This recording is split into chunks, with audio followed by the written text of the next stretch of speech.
Everyone, welcome back to my channel the Green Eye. আর আমি সঞ্চারী আবারও চলে এসেছি আরেকটা নতুন ভিডিও নিয়ে। আজকে বুধবার আর সকাল প্রায় 11টা মতো বেজে গেছে। কফি খাওয়ার পর ভাবলাম এই হোয়াইট সসটা রয়েছে আর নুডলসটা রয়েছে, তো সেটাই বানিয়ে খেয়ে নিই। 5 থেকে 10 মিনিটের মধ্যেই বানানো হয়ে যায়, তো সময় লাগে না।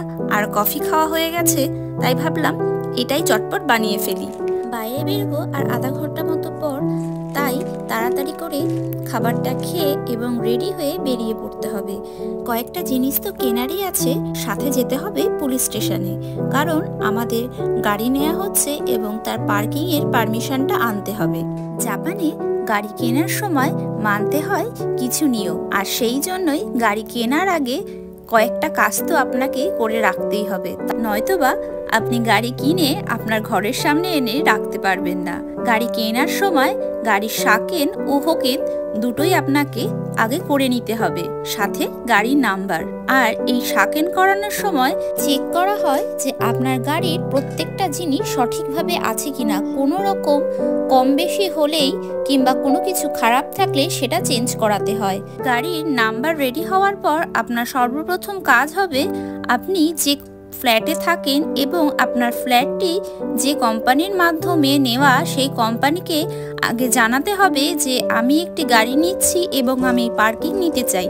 এবং সেই কোম্পানি আপনাকে একটি ফর্ম দেবে, যেটা ফিল আপ করার পর এবং কবে থেকে আপনি পার্কিংটা নেবেন সেই ডেটটা সেখানে লিখে এবং আপনার সমস্ত ইনফরমেশন সেখানে দেওয়ার পর সেই ফর্মটা নিয়ে গিয়ে জমা দিতে হবে পুলিশ স্টেশনে।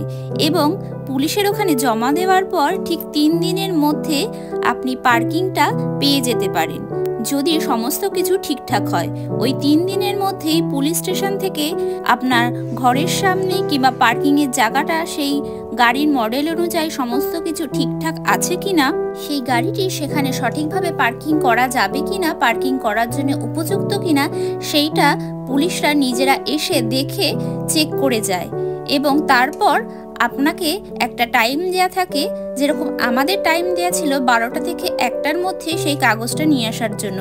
এবং বলা ছিল এই 3 দিনের মধ্যে যদি কোনো কল আপনাদের কাছে না পৌঁছয় এই পুলিশ স্টেশন থেকে, তাহলে বুঝে নিতে হবে যে আমাদের দেওয়া টাইম অনুযায়ী আপনারা এসে আপনাদের পার্কিংয়ের পারমিশনের কাগজটি কালেক্ট করে নিতে পারেন। আর যদি আপনাদের ফোন করা হয় তাহলে আপনাদের জানিয়ে দেওয়া হবে যে কি কারণে আপনি পার্কিংটা পাচ্ছেন না।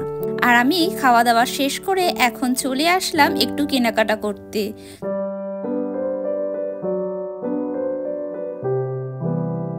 এটা হলো জাপানের হ্যাকুয়েন শপ, যেটা হলো 100 ইয়েন এবং ট্যাক্স দিয়ে হয় 110 ইয়েন, যেটা আমাদের ভারতীয় টাকায় প্রায় 60 টাকা 59 টাকার কাছাকাছি হয়ে যায় এক একটা জিনিস। তো এখানে আসলেই আমি প্রয়োজনীয় থেকে অপ্রয়োজনীয় জিনিসই বেশি কিনে থাকি। এই দেখুন, আমি কয়েকটা জিনিস নিয়ে নিয়েছি যেগুলো খুব একটা কাজে না লাগলেও এই কিনতে ভালো লাগে, দেখলেও বেশ ভালো লাগে। তো সবটা মিলিয়ে এখানে আসলে আপনার তো কিছু না কিছু টাকা পয়সা খরচ হবেই হবে। আর এইখানে রয়েছে রান্না বান্নার কিছু জিনিস, যেগুলো এই সব জিনিসই যে এখানে হ্যাকুয়েনে পাবেন সেটা নয়। এখানে 200, 300 এমনকি 500 থেকে 700 ইয়েনেরও জিনিসপত্র পাওয়া যায়। আর ঘরের প্রয়োজনীয় এমন কোনো জিনিস নেই যা এখানে পাওয়া যায় না। আর আমি এখন চলে আসলাম পুলিশ স্টেশনে। জাপানে পুলিশ স্টেশন, পোস্ট অফিস, পৌরসভাতে গেলে এরকম একটা স্লিপ নিয়ে নিতে হয় এবং নেওয়ার পর ওয়েট করতে হয় যে কখন আপনার নাম্বারটি আসবে এবং আপনাকে ডাকা হবে। পুলিশ স্টেশনে এসে আমিও এরকম স্লিপটা নিয়ে এখন বসে আছি যে কখন আমার নাম্বারটি আসবে এবং আমাকে ডাকা হবে। তো আমার রয়েছে 356 নাম্বার। আর জাপানের প্রত্যেকটি জায়গাতেই থাকে যে এরকম এক একটি ভেন্ডিং মেশিন।